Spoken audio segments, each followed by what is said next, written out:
Kwa majina naitwa Alex Dismas Ntiboneka, ni mkuu wa division ya maendeleo ya jamii Manispaa ya Kinondoni.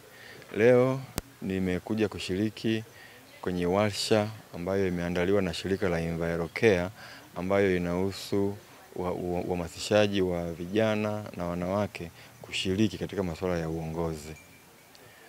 Tumeona vikwazo ambavyo vinaweza kupelekea vijana na wanawake wasishiriki au washindwe kushiriki au kushirikishwa kwenye masuala ya uongozi. Lakini kwa sehemu kubwa sana vingi vimeshafanywa kazi. Sehemu kubwa ambayo tunahitaji kuifanyia kazi sasa ni uwezo wa kiuchumi wa vijana hawa. Kwanza tupunguze wimbi la vijana wengi ambao wanakaa bila shughuli za kufanya. Wote wenye uwezo wa kufanya kazi basi wafanye kazi. Kazi iwe ni hatua ya kwanza kuelekea kugombea au kushika nafasi za uongozi, kwa sababu tunajua wote kwenye masharti ya wagombea yaliyo mengi ni kwamba lilo moja ni kwamba awe na shughuli halali ya kumuingizia kipato. Sasa kama anakuwa hana shughuli halali ya kumuingizia kipato, basi hata kuaminika kwenye jamii kunakuwa ni kidogo sana. Kwa ndio maana tumekuwa na nafasi ya kuhamasisha vijana wote, cha kwanza kabisa waitikie wito ambao wito wa kutumia fursa za kiuchumi ambazo zimewekwa na serikali. Katika hili nimezungumza pia juu ya mikopo ambayo inatolewa na serikali, mikopo ya 10% inatolewa na serikali kwa vijana na kwa wanawake na kwa watu wenye ulemavu. Kwa sababu yote hiyo inalenga kumuimarisha kijana na kumuandaa katika nafasi ya uongozi. Kijana anapokuwa vizuri kiuchumi, basi hata ile confidence ya kwenda kuchukua fomu au confidence ya kuamua sasa kwamba nakwenda sasa kugombea inakuwa ni kubwa sana, tofauti na vile ambavyo akiwa hana shughuli ya kufanya, akiwa ni mzururaji, akiwa ni mtu tegemezi, sasa anakuwa pia ni mzigo kwa taifa. Kwa hiyo vijana wako wengi na kila kijana akiitikia wito huu na kutumia fursa hizi ambazo zimeandaliwa na serikali za kuwezeshwa kiuchumi, basi anaweza kuwa na tija sana kwa taifa na kuinua uchumi wa taifa. Lakini vile vile na kushiriki kwenye nafasi za uongozi mbalimbali ambazo zinatolewa. Mwaka jana tulikuwa na uchaguzi wa serikali za mitaa. Mwaka huu tuna uchaguzi mkuu ambako tutachagua madiwani, tutachagua wabunge, tutachagua na mheshimiwa rais. Kwa hiyo ni nafasi kwa vijana kujitokeza kushiriki, lakini ukiwa na uchumi imara kwa kuitikia mwitikio huu wa serikali. Na napenda kutoa wito kwa mashirika hili la EnviroCare na mengine ambayo yanafanya shughuli za uwezeshaji kwa vijana na kwa wanawake. Tuwekeze sana kwenye kubadilisha fikra za vijana juu ya kufanya kazi. Tuwekeze kwa vijana, tuwahamasishe vijana watoke vijiweni, waachane na habari za shughuli zisizokuwa rasmi, shughuli zisizokuwa halali. Waachane na masuala ambayo yanaweza kawaingiza kwenye hatia, ambapo pengine wanaweza kujikuta wako wanashikiwa na mkondo wa sheria kwa sababu ya kujiingiza kwenye masuala ya kijinai na masuala mengine ambayo hayafai. Wajiingize kwenye masuala ya uzalishaji, waende kwenye manispaa zao wakachukue mikopo, lakini wajikite kwenye kuzalisha na kuirejesha hiyo mikopo. Basi mashirika kama haya yajikite zaidi kwenye kubadilisha fikra za vijana kuelekea kwenye uwajibikaji zaidi na utendaji kazi.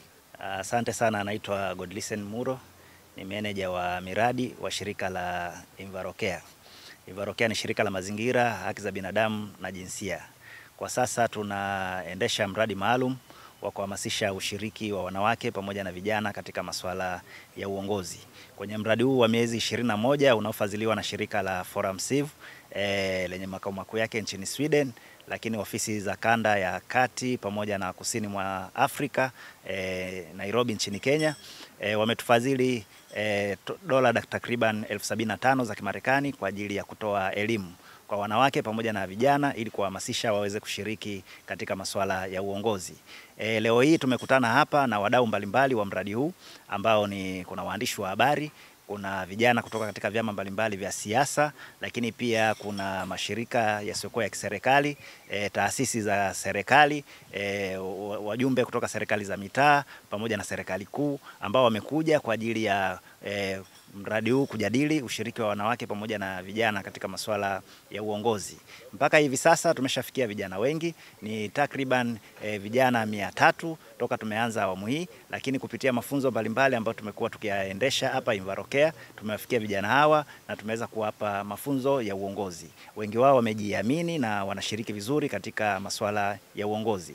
Lakini wadau ambao wako hapa ambao pia wanashirikisha viongozi mbalimbali wa kiserikali, leo hii tunataka tujadili changamoto za vijana zinazowakabili vijana ambazo Invarokea iliziona katika tafiti zilizofanyika, ambapo tuliona vijana wanakwamishwa sana na swala la kiuchumi, lakini kuna swala pia la mila na desturi potofu katika jamii ambazo zimepungua kwa kiasi kikubwa, lakini bado kuna baadhi ya watu wanaendelea kuzitumia kuwakwamisha vijana pamoja na wanawake. Lakini pia katika awamu hii ambapo tunajadili kwenye semina hii ya wadau, tunaangalia ni jinsi gani ya kuweza kuziondoa changamoto hizi, ikiwemo jinsi gani ya kuwawezesha wanawake, kuwawezesha vijana kiuchumi, ikiwemo kutumia zile fursa ambazo ni za kiserikali zilizopo, kwa mfano kupata mikopo ile ya 10% kwenye halmashauri zetu, na fursa hii iko nchi nzima kwa vijana. Kwa hiyo wanaweza wakatumia fursa hiyo ya kuweza kujipatia mikopo ile 4% kwa ajili ya vijana, 4% kwa ajili ya wanawake, na vijana na wanawake wakipata mikopo hiyo ikawawezesha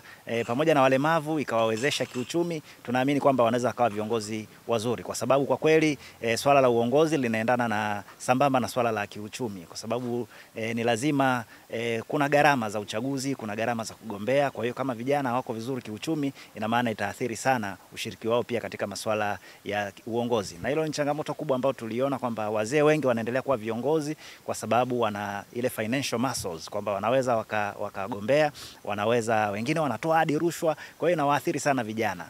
Na vijana wakiwa na nguvu ya kiuchumi, tunaamini kwamba wanawake pia wakiwa na nguvu ya kiuchumi, tunaamini kwamba itawapelekea kuweza kushiriki vizuri kwenye uchaguzi mkuu ujao wa mwaka 2025 katika nafasi za udiwani, nafasi za ubunge, lakini pia hata nafasi ya urais. Tunaamini washiriki wataongezeka, wanawake wataongezeka, vijana wataongezeka kugombea nafasi mbalimbali. Hiyo ni baada ya kuwawezesha kiuchumi, lakini kuwawezesha kimafunzo, kwa maana ya kwamba lazima wajengewe confidence, lazima wawe na kujiamini, na waweze kujiamini bila kuwa na elimu ya uongozi. Kwa hiyo elimu tunayoitoa Invarokea na mijadala tunayoifanya na wadau mbalimbali, uzoefu ambao wanaupata kwa viongozi ambao walishashikilia nafasi hizo, tunaamini kwamba utawawezesha sana vijana pamoja na wanawake kuweza kushiriki kwenye uchaguzi mkuu ujao.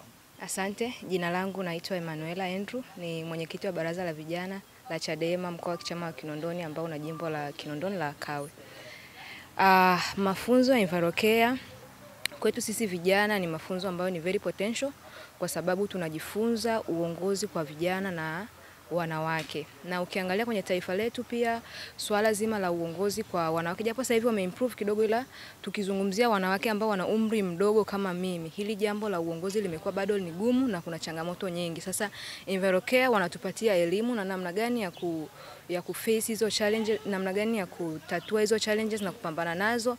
Na mfano mzuri ndo sisi hapa tayari tumeshakuwa viongozi, tumepambana, tumeshinda, tumefika hapa tulipo na tunaendelea kufikia hatua nzuri huko mbeleni tukiwa wakubwa, na mpaka sasa tunavyoendelea tutazidi kupambana. Kwa haya mafunzo natamani yafike maeneo mbalimbali ya Tanzania, ikiwa ni bara na visiwani, watu wote wajue kuhusu umuhimu wa vijana na watoto wa kike na wanawake kupata nafasi katika uongozi, kwa sababu ni watu muhimu, ni key stakeholders katika program hii na ni key stakeholders katika jamii yote hii, wapate elimu hii ili na wao wafikie ndoto zao za kuwa viongozi katika jamii nzima. Asante.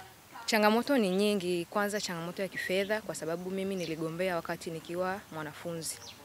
Kwa hiyo kuna changamoto ya kifedha, lakini pia niligombea kulikuwa na changamoto, watu wanasema huyu haishi hapa. Sasa unajua Dar es Salaam sisi ni watu fika.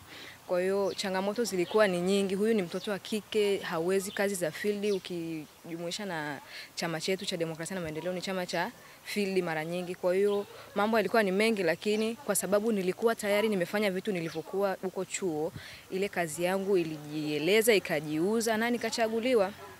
Kwa hiyo kitu ambacho pia nataka ni wahamasishe wale vijana wa kike ambao wanaenda kugombea, uwe una CV yako, ukipata nafasi uifanyie kazi vizuri ili baadaye iongee kwa ajili yako.